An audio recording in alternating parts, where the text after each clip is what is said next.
अतिरिक्त जिम्मेवारी दिनुहुने श्रद्धेय चितवन र तनहुँका आम मतदाताहरूलाई धन्यवाद दिन चाहन्छु। सम्माननीय सभामुख महोदय, माननीय अर्थमन्त्रीले विगतका वर्षहरूमा जस्तै गरिनेछले भरिएको तात्विक रूपमा विगतका वर्षहरूको भन्दा फरक नरहेको विनियोजन विधेयक 2080 का प्राथमिकता तथा सिद्धान्तहरू प्रस्तुत गर्नुभएको छ। विगत केही वर्षका यिनै दस्तावेज लिएर केही वाक्य र शब्दहरूको हेरफेर गरी प्रस्तुत गरिने नियमित कर्मकाण्डी दस्तावेजकै रूपमा यो आएको हामीले ठानेका छौँ। अहिले अर्थतन्त्र असाधारण अवस्थामा छ। नाकाबन्दी भएको 72-73, कोभिडको सुरुवात भएको 77 र सशस्त्र द्वन्द्वको उत्कर्ष दरबार हत्याकाण्ड लगायतले असर गरेको 58-59लाई छोड्ने हो भने यस वर्षको आर्थिक वृद्धि दर विगत 3 दशकै सबैभन्दा कम हुने देखिएको छ।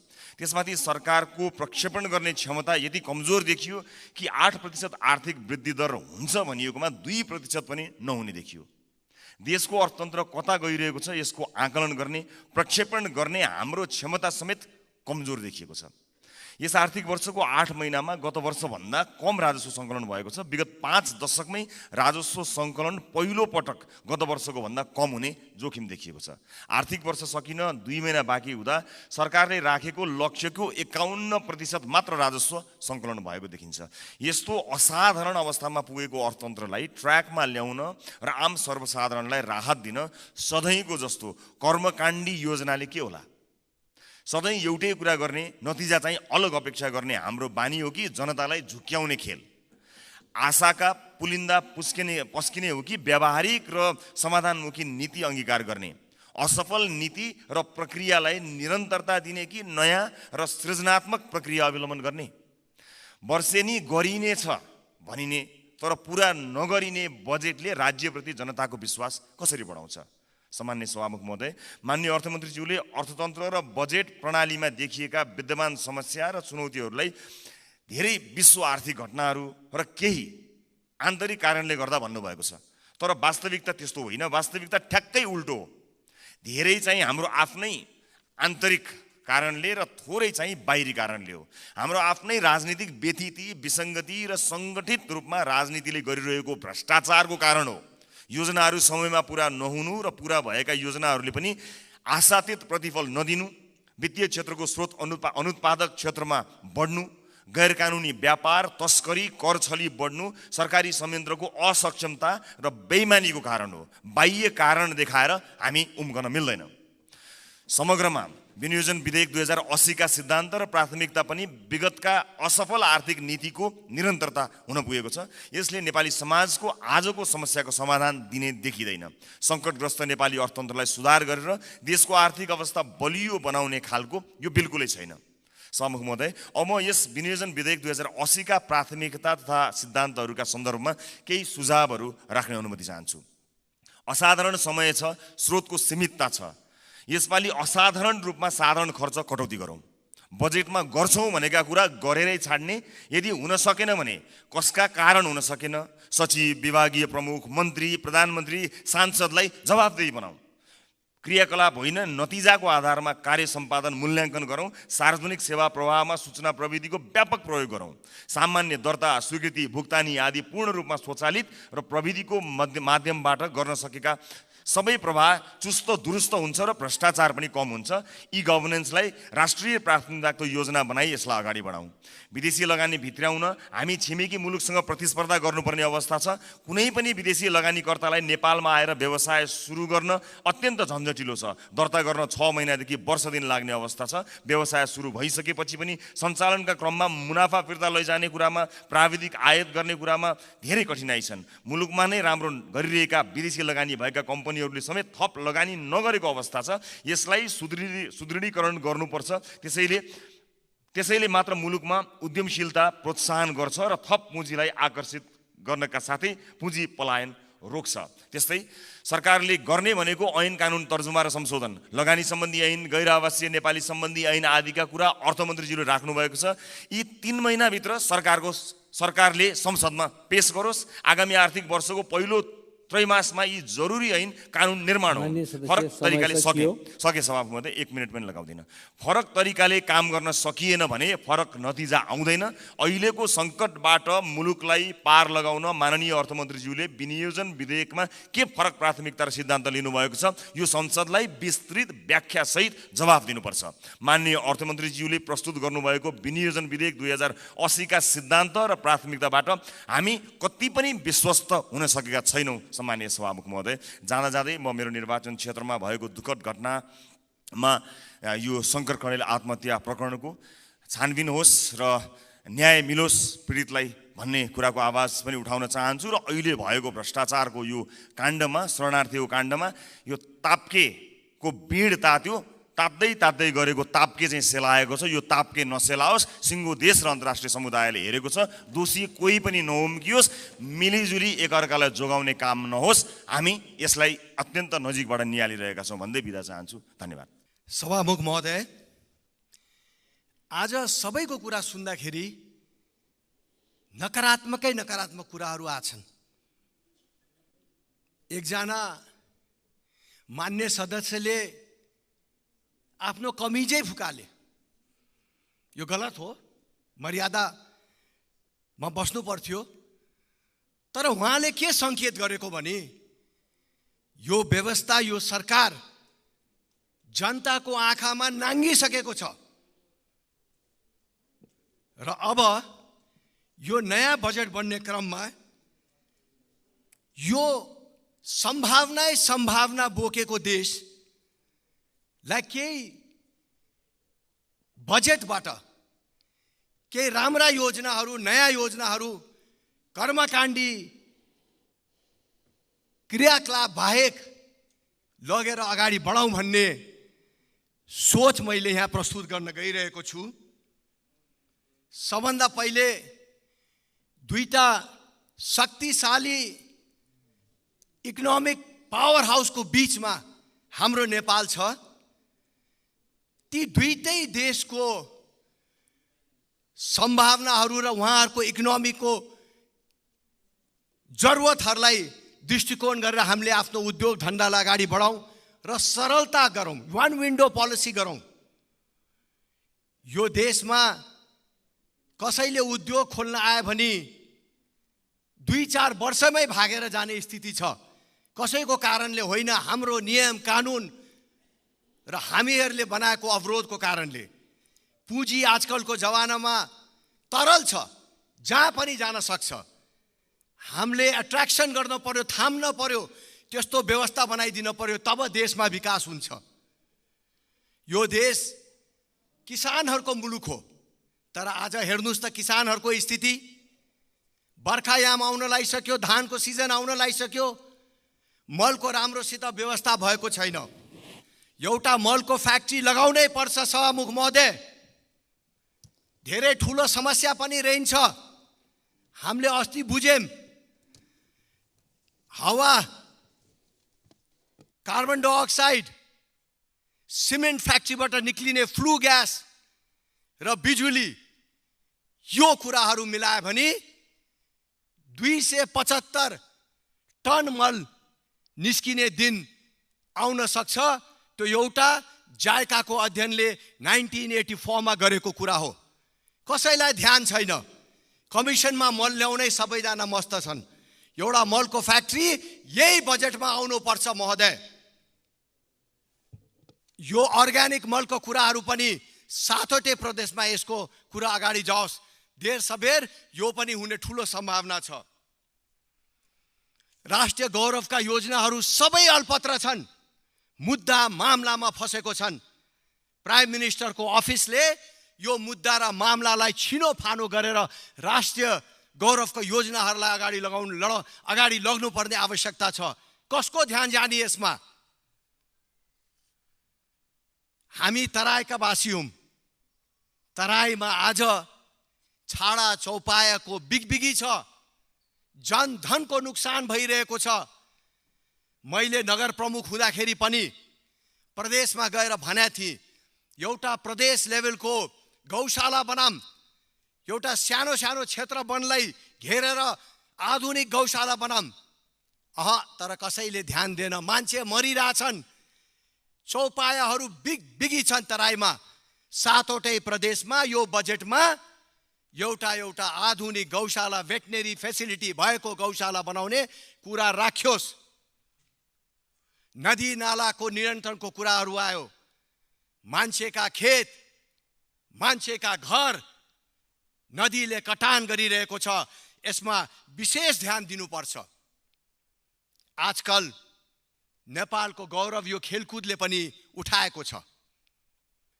हरेक गाउँपालिका, हरेक पालिका, नगरपालिकामा कम्तीमा एउटा खेल मैदान, एउटा सानो भए पनि स्टेडियम बनाउने योजना यो बजेटमा आओस्, नेपाली युवाहरू र खेलाडीहरूको मनोबल बढाउनको लागि। पर्यटन प्रवर्धनका कुरा हामी गर्छौँ, हामीले केही नयाँ कुरा ल्याछौँ। यति हजार मान्छे भित्राउने, यति उ गर्ने भन्ने बाहेक केही हामीले नयाँ योजना ल्याउन सकेको छैनौँ। मान्यज्यू, समय सकिएको जानकारी गराउन चाहन्छु। मेरो पनि सिद्धिनलाई सहमुख महोदय, सिद्धि नै छ। कर्णाली क्षेत्रको र देशभरिको पर्यटन प्रवर्धनलाई बढाउने हो भने रारा राष्ट्रिय निकुञ्जमा, रारा तालमा एउटा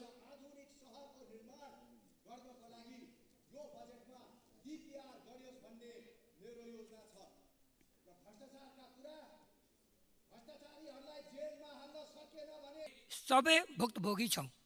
4% को आर्थिक वृद्धि दर घटेर एकैचोटि 2% भन्दा तल आउनु भनेको हामी चरम शिथिलतामा पुगिसकेका छौँ। सरकारले लक्ष्यअनुसार खर्च नगर्ने, निजी क्षेत्रमा ब्याङ्कहरूको कर्जा निरुत्साहित हुने, अघिल्लो 3 त्रैमासमा लगातार ऋणात्मक आर्थिक वृद्धि दर हुने कारणले अर्थतन्त्र शिथिलता र मन्दीतर्फ होमिएको प्रश्न नै छ। मौसमी प्रभाव समायोजित भएर आएको वृद्धि दरको आँकडाले आर्थिक जर्जरतर्फ मुलुक प्रवेश गरेको देखिन्छ। अहिले मन्दी पनि सबै तह र तबकामा पुगेको छ। घरायसी तहमा व्यक्तिमा आर्थिक मन्दी छाएको छ। आम्दानी घटेको र खर्च चाहिँ उस्तै छ। त्यस्तै व्यवसाय तहमा पनि मन्दी छ।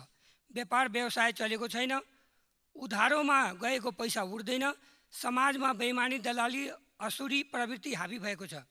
दायित्व भएको तिर्नुपर्ने व्यक्तिले उल्टे गर्जन दिएर थर्काउँछ। उद्योगमा मन्दी आएको छ। आयातित सस्तो वस्तु वा सेवाबाट प्रतिस्पर्धा गरिरहनु पर्ने लागत दिनदिनै बढेर उत्पादनको क्षमताभन्दा निकै तल उत्पादन गर्नुपर्ने कर्मचारी र मजदुरको तलब ज्याला, भुक्तानीको दायित्व बढ्दै जाने आदि कारणले त्यहाँ पनि अवस्था सन्तोषजनक छैन। आर्थिक गतिविधिमा सुस्तामा आएको छ। निजी क्षेत्र र उपभोक्ताले महँगी मारमा खेपिरहनु परेको छ। यसले समग्र मागलाई सङ्कुचन तुल्याएको छ। गएको हप्ता मात्र राष्ट्र ब्याङ्कका गभर्नरले हामी मन्दीमा छैनौँ भन्नुभएको थियो। तर राष्ट्रिय तथ्याङ्क कार्यालयको डाटा अनुसार गएको आर्थिक वर्षको अन्तिम त्रैमास र चालु आर्थिक वर्षको पहिलो 2 त्रैमासमा आर्थिक वृद्धि दर नकारात्मक भएको तथ्य सार्वजनिक हुँदा समेत औपचारिक रूपमा मन्दी भन्न आँट गरिएको छैन। 8% को आर्थिक वृद्धि दरको सपना बोकेको सरकार 2.16 मा पुग्यो। साधारण खर्च राजस्वभन्दा बढी भइसक्यो। आर्थिक गतिविधि ठप छ। माग घटाउने योजनाअनुसार मौद्रिक नीतिको उपकरणहरू चलाइदा राजस्व कम उठ्यो। अब कम राजस्वले कसरी ठुलो खर्च धान्ने? सरकारी खर्चमा नियन्त्रण दबाव छ। तर बजेटको आकार झनै बढाउने सङ्केत गरी अर्थमन्त्रीजीले फराकिलो र दिगो आर्थिक वृद्धि हुने गरी बजेट ल्याउने घोषणा गर्नुभएको छ। बजेट आकारमा ठुलो आयो भने त कार्यान्वयन जटिल र अविश्वसनीय हुने पक्का छ। नेपालको आर्थिक वृद्धि दर गर्न, रोजगारी बढाउन, पुँजीगत खर्च गर्न त सबै हामीसँग डलरको सञ्चित कति छ त्यसमा निर्भर गर्छ।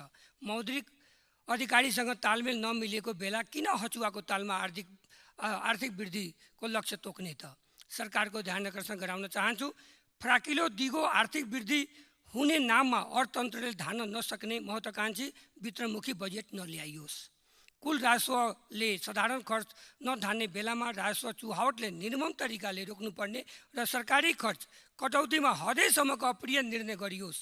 वैदेशिक तथा आन्तरिक ऋणको उपयोग प्रतिफल परिणाममुखी कार्यमा मात्र लगाइयोस्। पूर्वाधार विकास का नाममा केवल सडक निर्माणको कार्य मात्र नभई शिक्षा, स्वास्थ्य र पर्यटन क्षेत्रमा समेत बजेटको सन्तुलन मिलाइयोस्। औचित्यहीन र निष्प्रभावी अनुदानका बजेटहरू हटाइयोस्। सङ्घीय, प्रदेश र स्थानीय सबै तहमा बजेट अनुशासनको पालना ऐन बमोजिम गराइयोस्। नराम्रो गर्नेलाई दण्ड सजायको व्यवस्था तत्कालै होस्। जलवायु परिवर्तनको लागि, कार्बन व्यापारको लागि पर्यावरणको हरेक अङ्गलाई समाहित गरी हरित इकोसिस्टम निर्माण गरियोस्। जीडीपी 5.52% योगदान दिइरहेको निर्माण क्षेत्रको नकारात्मक वृद्धि रोक्न यस उप सरकारको विशेष प्राथमिकताको साथ लगानी र विनियोजन बजेटको खर्च गरियोस्। 14 खरबको राजस्व असुलीको लक्ष्य लिएको सरकारले अब 2 महिना बाँकी रहँदा जम्मा 7 खरब 23 अर्ब मात्र राजस्व सङ्कलन गर्न सकेको छ। तर सरकारी खर्च भने 10 खरब 12 अरब पुगिसकेको छ। देशको राजस्व आय र खर्चको यो भयावह स्थिति देखिएको बेला भित्रमुखी तौरले 17-18 अरबको बजेटको आकार स्रोत कहाँबाट आउने हो र जुट्ने हो। निजी क्षेत्रलाई ब्याङ्कहरूले लगानी निरुत्साहित गर्न लगाएर सर्वसाधारणलाई सहन नसक्ने मूल्य वृद्धि दिएर विकासको लागि पुँजीगत खर्चमा नाम मात्रको गर्ने सरकारले अर्थतन्त्रलाई जानी मन्दी लैजानुको अर्थ के हो?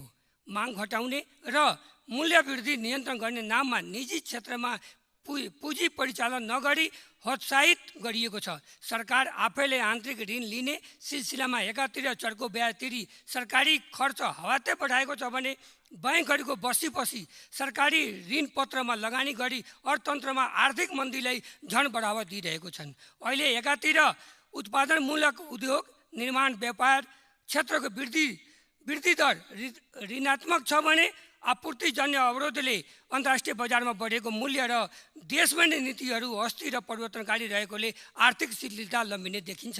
बजेटको आकार स्रोतको दबावको कारण खुम्चिए पुँजीगत खर्च समेत कटौती गर्नुपर्ने बेलामा फराकिलो आर्थिक वृद्धि कसरी हासिल गर्ला भन्ने प्रश्न गम्भीर छ। आर्थिक वृद्धि दरको ठुलो लक्ष्य लिँदा बाह्य क्षेत्र असन्तुलन हुनेको कुरा हेक्का राख्न माननीय अर्थमन्त्रीजीको आग्रह गर्न चाहन्छु। र अर्को कुरा, नीतिहरूमा स्थिरता भनिए पनि दिगोपन नहुने र पुँजीको सुनिश्चितता पनि नदेखिने हुनाले वितरणमुखी बजेट आएमा मुलुक फेरि औद्योगिकतर्फ जान सक्ने ध्यान आकर्षण गराउन चाहन्छु।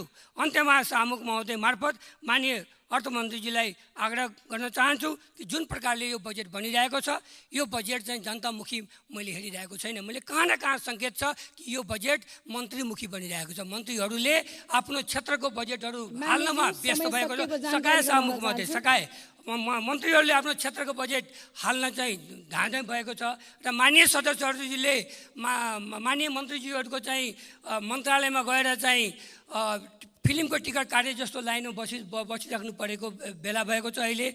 र माननीय मन्त्रीजीहरूले सचिनु महोदय, आज हामी विनियोजन विधेयक 2080 को सिद्धान्त र प्राथमिकताको विषयमा छलफल गरिराख्दा स्वाभाविक रूपमा यो विद्वान टाइपको अर्थको विषयमा अलि जानकार अर्थमन्त्री भएको कारणले यसको सिद्धान्त, यसका प्राथमिकताहरू के हुने भन्ने विषयमा राम्रो ल्याउनु भएको होला र यसले नेपाली समाजको अर्थतन्त्रलाई समृद्ध गर्ने कुरामा भूमिका निर्वाह गर्ने कुराको अपेक्षा र शुभकामना व्यक्त गर्न चाहन्छु।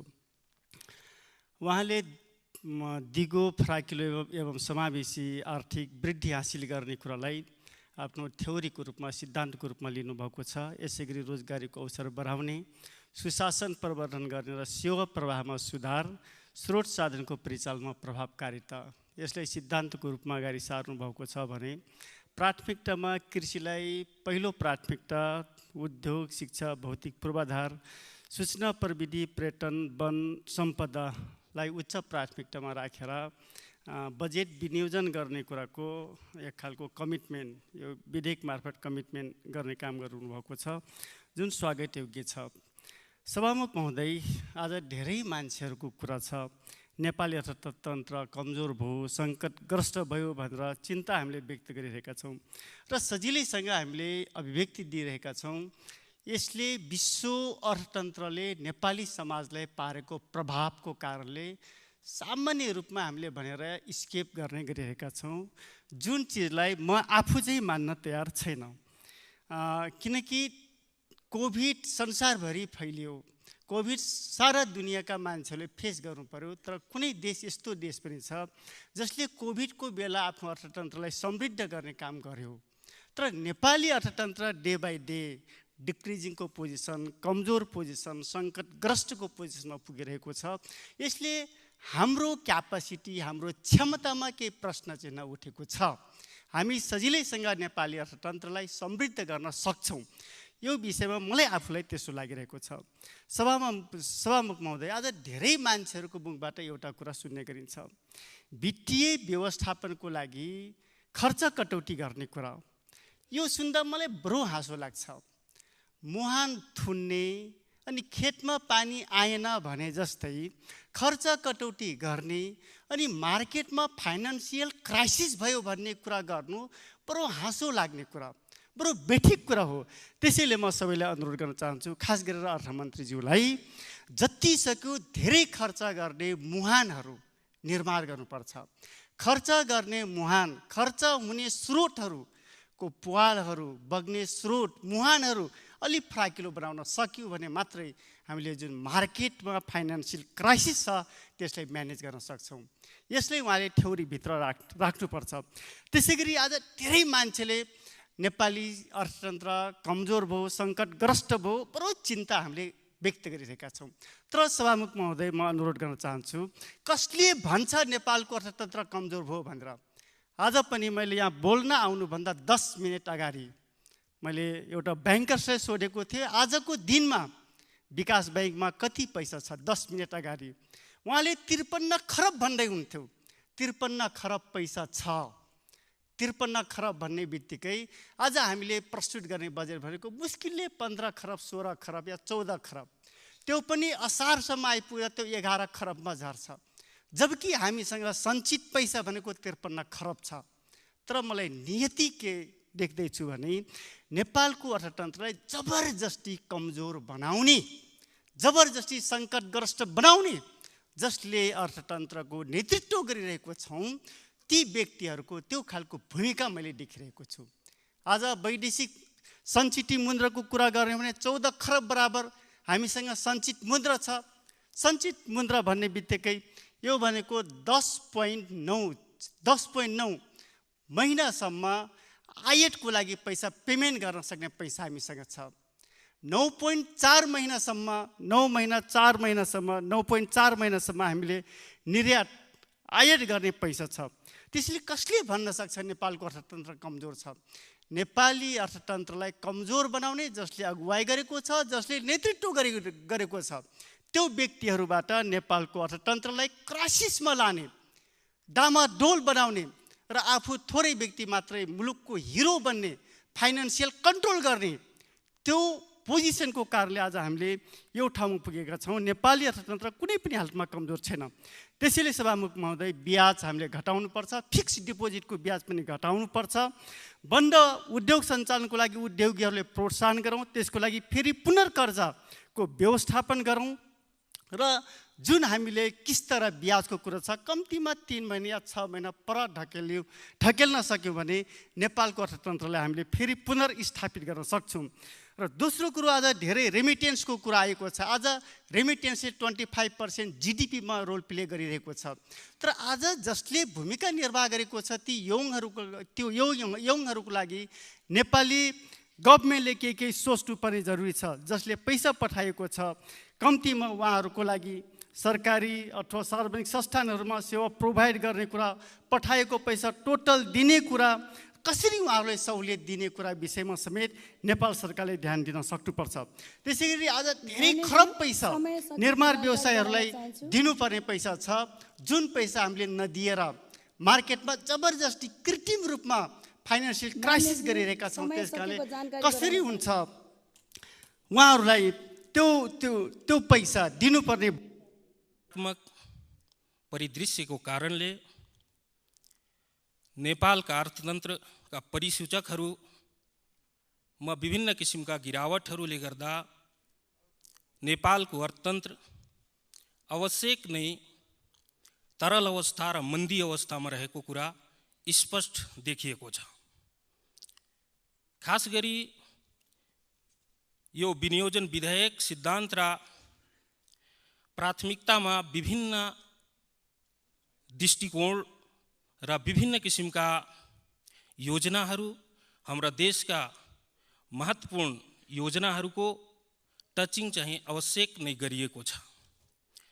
तर वास्तवमा जसरी खाडी मुलुकहरूले तेललाई आफ्नो अर्थतन्त्रको नमुना बनाएका छन्, बङ्गलादेश जस्ता देशहरूले गार्मेन्ट र स्वास्थ्य सेवालाई आफ्नो देशको अर्थतन्त्रको मेरुदण्ड बनाएको छ, हाम्रो नेपालको अर्थतन्त्रले के कुराको मेरुदण्ड बनाउने खास कुरा चाहिँ यहाँ उल्लेख गरिएको छैन। त्यसको नमुना यसमा हुनै पर्छ कि अब नेपालले कुन कुरालाई महत्त्वको साथ हेरिएको छ। यस कुरामा मैले 2-3टा कुरा यहाँ साधारण तरिकाले राख्न चाहन्छु जुन यसमा पनि रहेको छ। जस्तै अहिले नेपालीहरूको वार्षिक प्रति व्यक्ति आय भनेको 1381 अमेरिकी डलर रहेको छ र हाम्रो कुल घरायसी उत्पादनको प्राइमरी सेक्टरबाट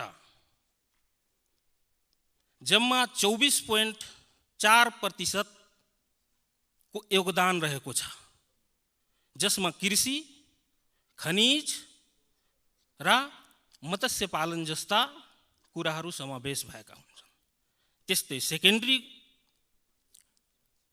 अर्थतन्त्रको अवस्थामा हेर्नुहुन्छ भने उद्योग लगायत क्षेत्रबाट जम्मा 13.7% चाहिँ हाम्रो आम्दानी इन्कम हाम्रो बजेटमा थपिएको हुन्छ कुल घरायसी उत्पादनको। टर्सरी क्षेत्रबाट हेर्नुहुन्छ भने, सेवा क्षेत्रबाट हेर्नुहुन्छ भने 61% आय त्यसमा इन्क्लुड गरिएको हुन्छ। यो अवस्थामा हेरौँ भने हामी नेपालको कृषि क्षेत्रलाई, त्यसमा कृषि क्षेत्रमा पनि केही सेक्टरहरूलाई यदि हामीले महत्त्व दियौँ भने, जसमा विभिन्न किसिमका बाली नालीको लागि अति आवश्यक खाद बिया मल सिँचाइको व्यवस्था, अर्को फलफुल जन्य तरकारी जन्य पदार्थ र अर्को मासु जन्य पदार्थ यदि हाम्रो देशमा हामीले उत्पादन गर्न सक्यौँ भने हामीले त्यसबाट धेरै भ्यालु एड गर्न सक्छौँ र आफ्नो चाहिँ इन्कमहरू, आफ्नो अर्थतन्त्रलाई हामी बलियो पार्न सक्छौँ। अर्को कुरा हामी हेरौँ भने पर्यटकीय स्थलमा हामी हेरौँ भने टुरिज्मको सेक्टरलाई हामीले हेर्यौँ भने नेपालमा अहिले प्रति टुरिज्म एउटा व्यक्तिले नेपालमा सरदर 12 दिन बसोबास गर्दो रहेछ र उसले प्रतिदिन 120 अमेरिकी डलर खर्च गर्दो रहेछ सरदरमा। भने हामीले यसमा 2टा कुरा मात्रै फोकस गर्यौँ भने, एउटा एयरपोर्ट चाहिँ अन्तर्राष्ट्रिय मापदण्डको एयरपोर्ट नेपालमा बनाउन सक्यौँ भने र अर्को एयरपोर्टबाट टुरिस्टहरू जाने थलो, चाहे त्यो धार्मिक स्थल होस् चाहे त्यो अन्य टुरिज्मका प्लेसहरू हुन्, त्यहाँ जाने कनेक्टिभिटी रोडलाई यदि मात्र हामीले राम्रोसँग बनाइदियो भने हामी टुरिज्मलाई प्रमोट गर्न सक्छौँ, जसमा हाम्रो लगानी पनि हुँदैन, हाम्रो आयमा चाहिँ एकदम फाइदा हुन्छ। एउटा टुरिस्टलाई 12 दिनको ठाउँमा हामी 20 दिन बसालौँ, एउटा टुरिस्टलाई 120 रुपियाँ खर्च गर्नुको सट्टा 220 रुपियाँ खर्च गर्न लगाऊँ, त्यसबाट हाम्रो इन्कम, हाम्रो देशको इन्कम इकोनोमिक कन्डिसनमा हामी फड्को मार्न सक्छौँ। यस्ता एकदम जसले हामी गर्न सक्छौँ, साधारण तरिकाले गर्न सक्छौँ, त्यस्ता कुन कुन योजनाहरू छन् त्यो चाहिँ स्पेसिफाई हुनै पर्छ। यसका सिद्धान्त बारे सदनमा चाहिँ छलफल हुँदैछ। यो चाहिँ उहाँले पेश गर्नुभएको सैद्धान्तिक विषयहरूमा अध्ययन गर्दाखेरि करिब करिब धेरै कुराहरू समेट्नु भएको पाइएको छ। तर यो सबै कुरा कति हदसम्म लागू चाहिँ हुन्छ त्यो चाहिँ आउँदो दिनमा नै थाहा हुनेछ। र यहाँ आर्थिक वृद्धिमा कमी आइरहेको सर्वत्र चर्चा परिचर्चा भइरहेको छ। अब यस्तो अवस्थामा देशको आर्थिक वृद्धि गर्न सर्वप्रथम नेपाललाई हाम्रो देश विश्वको दोस्रो जलविद्युतमा धनी देश हो। त्यसैले यहाँ चाहिँ जलविद्युत क्षेत्रमा लगानी गर्ने तर्फ चाहिँ बढी प्राथमिकता दिनु पर्यो, हाइड्रो पावरतर्फ। त्यस्तै पर्यटन तर्फ पनि अलि बढी ध्यान दिनु पर्यो, ताकि योभन्दा विगतको वर्षभन्दा पनि यसपालि कोरोनाको टाइममा अलि पर्यटक भित्रिनमा केही कमी भएको थियो। अझै सुविधा दिएर केही प्याकेजहरू राखेर बढीभन्दा बढी टुरिस्टहरू पर्यटकहरू चाहिँ भित्र आउनु पर्यो। त्यस्तै हाम्रो देश नेपाल व्हाइट गोल्डको रूपमा रहेको खनिज पदार्थहरू, खानीहरू, चुनढुङ्गा लगायत चिजहरू पनि निर्यात गर्न सक्यो भने हाम्रो आर्थिक वृद्धि हुन सक्छ।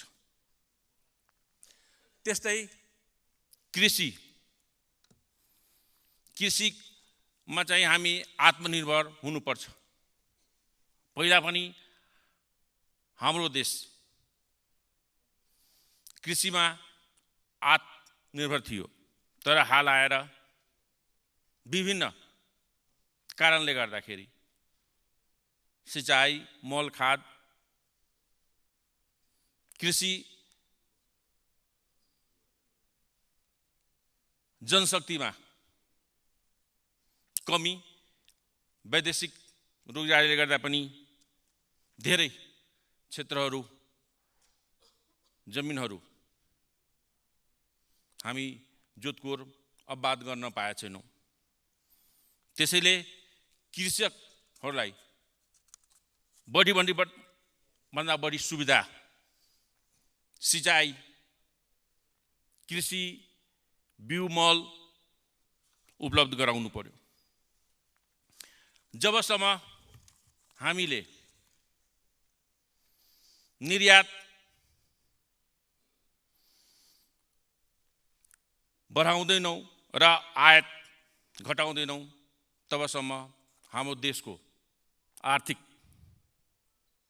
अवस्था चाहिँ सुदृढ हुन सक्दैन, सभामुख महोदय। त्यसैले कृषिलाई पनि अनुदानको व्यवस्था र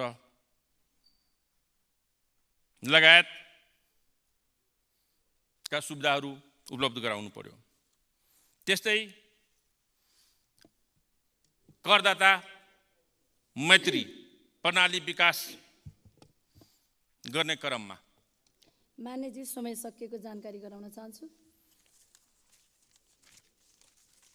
प्राथमिकताको आधारमा सबै विषयवस्तुलाई समेट्न खोजिएको छ, तर पनि सम्माननीय सभामुख महोदय, सबै विषयवस्तुलाई समेट्न खोज्दै पनि मुख्य किसानहरूको समस्या, स्वास्थ्य, शिक्षा र आपतकालीन आइपर्ने डिजास्टर समस्याको समाधानका बारेमा प्राथमिकता भएको पाइएन। त्यसैले सम्माननीय सभामुख महोदय, मैले बुँदागत रूपमा शीर्षकहरू राखेँ र यसलाई सम्बोधन गर्न सदन मार्फत अनुरोध गरे। नेपाल कृषि प्रधान देश नाममा मात्र सीमित छ। सम्माननीय सभामुख महोदय, किसानहरू समयमा मलखाद, बिउ बिजन, कृषि यन्त्रीकरण सामग्रीहरू पाएका छैनन्।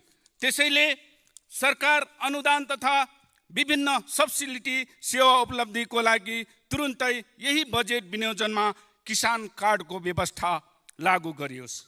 किसान कार्डको व्यवस्था भए नेपाल सरकारले उपलब्ध गराउन नसक्ने मलखाद, बिउ बिजन र कृषि यन्त्रीकरण सामग्री अनुदानसहित निश्चित समयमा अन्य देशबाट ल्याउन प्रहरी प्रशासन, भन्सार कार्यालय तथा कृषि संस्थानसँग समन्वय गरी किसान कार्डको व्यवस्था तुरुन्तै लागू गरियोस्। दोस्रो, स्वास्थ्य। सम्माननीय सभामुख महोदय, स्वास्थ्य क्षेत्रमा कोभिड-19 लगायत अन्य शीर्षकहरूलाई प्राथमिकतामा राखे पनि थारूहरूमा लाग्ने सिकल सेल एनिमिया रोग रोकथामको व्यवस्थापन र नियन्त्रण गर्न कुनै पनि शीर्षक प्राथमिकतामा राखेको पाइएन। सम्माननीय सभामुख महोदय, सिकल सेल एनिमिया रोगको लागि सरकारले बजेट तर्जुमा गरेन भने थारू वंश नै सखाप हुने अवस्था सिर्जना हुन सक्छ र यसको जिम्मा सरकारले लिनुपर्छ। सम्माननीय सभामुख महोदय, तुरुन्तै सिकल सेल एनिमिया रोग व्यवस्थापन, रोकथाम र नियन्त्रणको लागि आवश्यक बजेट निर्धारण गरियोस्। सम्माननीय सभामुख महोदय, मैले तेस्रो बुँदा डिजास्टर सम्बन्धी राख्न चाहे। नेपाल प्राकृतिक सम्पदाले भरिपूर्ण देश हो। यहाँ विभिन्न ताल तलैया, सिमसार क्षेत्र, नदी नालाले भरिएको जल क्षेत्रमा धनी देश भएको कारण क्लाइमेट चेन्जले गर्दा बिना समयको समय बाढी पहिरो आउने रहेको हुँदा सबैभन्दा बढी पीडा भोगेका किसान नै हुन्। त्यसैले किसानहरू धनबाली क्षतिका साथै मानवीय क्षति समेत बेहोर्न बाध्य भएका छन्। सम्माननीय सभामुख महोदय, बाढी पीडितहरूलाई उचित वासस्थानको व्यवस्था सहित पीडित किसानहरूलाई 100% अनुदानमा वैकल्पिक खेतीको लागि बजेट विनियोजन गर्ने योजना तर्जुमा होस्। अन्तमा, किसानहरूको मेरुदण्ड भनेको जल र जमिन हो। त्यसैले भद्नी, घोराघोरी, कैलालीमा रहेको बाँध सिँचाइ आयोजनाको बजेट प्राथमिकताको आधारमा लागू गरियोस्। भजनीको रजवारा बाँध, कैलालीको गुडिगी र तेडी बाँध घोराघोरीका कुला सिँचाइ बाँधहरू। त्यसैले यस सिँचाइ आयोजनालाई व्यवस्थित तथा स्तर उन्नति गर्न रानी जमरा कुलरिया सिँचाइ आयोजना, टिकापुर र डिभिजन सिँचाइ कार्यालय धनगढीसँग समन्वय गरी बजेट निर्धारण गरियोस्। रानी जमरा कुलरिया सिँचाइ आयोजनाले कैलाली, पठैया र कर्णाली नदीमा मात्र तटबन्ध लगायत अन्य कार्यहरू फोकस गरिएको देखिन्छ।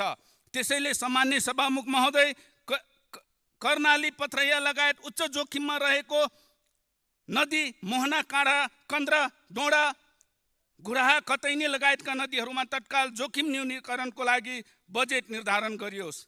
अन्तमा, कैलाली जिल्ला भद्नी नगरपालिका वार्ड नम्बर 7 चर्रा गाउँ स्थित बसन्ता जैविक मार्गमा पर्ने हुलाकी सडक नजिकै पर्ने सिमसार क्षेत्रको रूपमा परिचित 276 बिघा पुरैनाटाल अहिले अतिक्रमण भई ओझेलमा परेको छ। त्यसैले यसलाई प्रत्येक क्षेत्रको रूपमा संरक्षण गर्न यही बजेट विनियोजन